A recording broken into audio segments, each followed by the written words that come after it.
Ever feel like reaching your dream level on guitar as an adult is impossible? I hit a wall after work and family took over until I found a few techniques that changed everything. Suddenly I was learning songs fast with less effort. It almost felt like I was cheating. So in this video I'm going to show you 5 proven strategies that have helped hundreds of my students and can help you unlock your best playing, no matter how busy life gets. There was one turning point in my playing that showed me exactly how powerful this first step is. A friend called me in a panic. The guitarist in his band had dropped out of an upcoming gig and he needed someone to fill in. Without thinking, I said yes, and then he sent me the set list. 35 songs.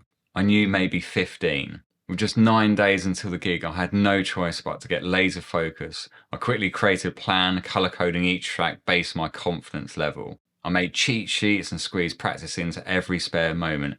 Early mornings, lunch breaks, late nights, until even the toughest songs felt more manageable. When the day finally arrived, it wasn't perfect, but I made it through. And the crazy thing was, in just 1 week, I had improved more than I had in a few months of just casual practice. I've since learned this is similar to something called Parkinson's law, the idea that a task expands to fill the time you give it. But that's not the real point here. What made the difference wasn't the deadline, it was that I had a clear goal that I had to hit. Now, I'm not saying you have to book a gig tomorrow, but having a clear goal with a real deadline transforms how you practice. It forces you to show up and give your practice purpose. Maybe your goal is learning 3 songs to play to your family next month, recording yourself by a certain date. Whatever it is, pick a goal with just enough pressure to stretch you beyond your comfort zone. And by the way, if you want help mastering songs and playing confidently, check out the simple 4-week plan linked in the description.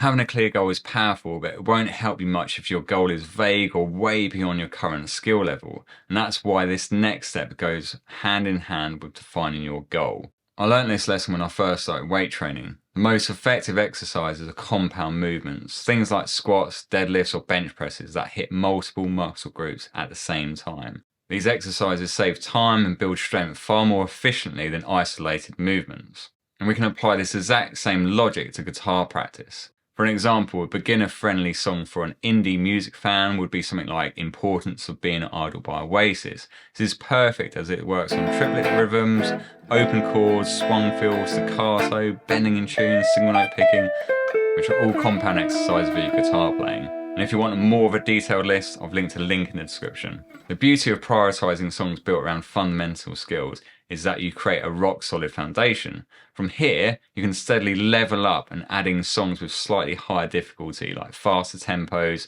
trickier techniques or new chord shapes. But whatever songs you choose, they need to check 3 crucial boxes. Number 1, they clearly support your goal.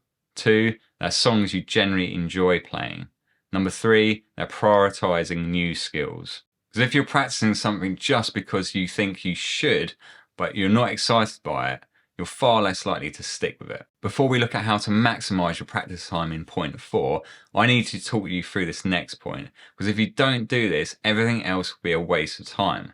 Let me ask you, what would happen if you skip brushing your teeth for 1 day? Not a lot, maybe a bit of bad breath, but skip a few more days here and there and suddenly things start building up. Plaques, staining. Skip even more frequently and before you know it, you're facing cavities, gum disease and a massive dentist bill. But brushing your teeth is automatic. It's ingrained into our daily routine. In fact, if you skip brushing, it feels weird and a bit disgusting. But how does this apply to guitar? Missing 1 day of practice won't ruin your playing, but when skipping becomes habit, progress stalls, confidence declines, and soon your guitar is just collecting dust. That's why the real goal isn't to practice hard, it's to practice consistently. We need to make guitar playing automatic, even if it's just 10 minutes a day. No excuses, just pick it up and play. Small habits compound into big results. And here are some quick tests to build that habit. Number 1, keep your guitar visible. If it's out of its case and in sight, you're far more likely going to play it. Number 2, create a distraction-free practice space. Even just a small corner dedicated to practice helps you focus. Number 3, have your essentials ready. Keep your tuner, picks, amp, headphones set up ready to go. Remove any distractions and friction that might stop you from starting. Now you understand the power of building habit, let's talk about how to get the absolute most out of every practice session. Have you ever looked up at a skyscraper and thought, how does something so huge even exist? And how does anyone design and build something that massive?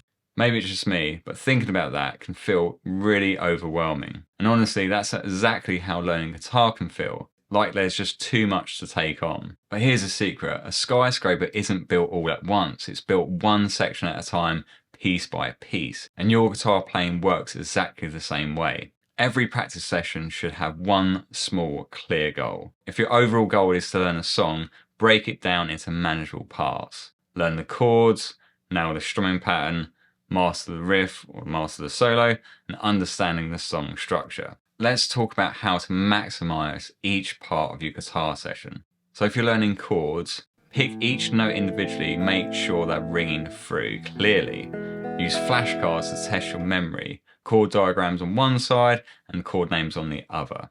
Write down all the chords in pairs of your song. Set a 30-second timer and see how many clean switches you can make. Track the score and try to beat it tomorrow. Riffs, solos and licks. Here we're going to use the 1, 2, 3 game. Your goal, play the riff or lick perfectly 3 times in a row without any mistakes. Or if you're Steve Vai, maybe aim for 10. But for the rest of us, 3 is plenty. Once you nail 3 clean repetitions, move on to the next section. Song structure. Listen to the song repeatedly whenever you got the opportunity. Mentally note or even write down where each section changes. Pay attention to cues from the drums, vocals or bass line that signals these transitions. So far, each of these points have been like a brick, building your skills piece by piece. But the next point, this is the mortar, the thing that binds everything together. Imagine a life where you never leave your house, never meet new people, never try anything new. For some, that might sound ideal, but the truth is, without challenge, there's no growth. And the same thing applies directly to your guitar playing. At some stage, after building your foundation, you'll hit a wall. And the only way to break through is to stretch yourself, to get uncomfortable. Maybe that means exploring a new style that excites you. Blues, jazz, funk, slide guitar, whatever it is. You're still kind of at home, but you're challenging your hands and your brain in fresh, exciting ways. And when you're ready to push yourself even further, consider connecting with other musicians. You can start small, visit an open mic night just to be an audience member. Check out different venues to see where you feel comfortable. Many places have a house band and a songbook, meaning you can learn a song at home and show up when you're ready and asked to jump in. I know that sounds terrifying, but I encourage you to try at least once. Worst case, you make a few mistakes and you decide to never do it again. The best case, it becomes the start of something incredible, but you won't know until you try it. Now, if you're imagining yourself at an open mic night terrified that you'll suddenly forget everything you've just practiced, don't worry. In this next video, I'll show you a simple 7-stage system that ensures you'll actually remember what you learn.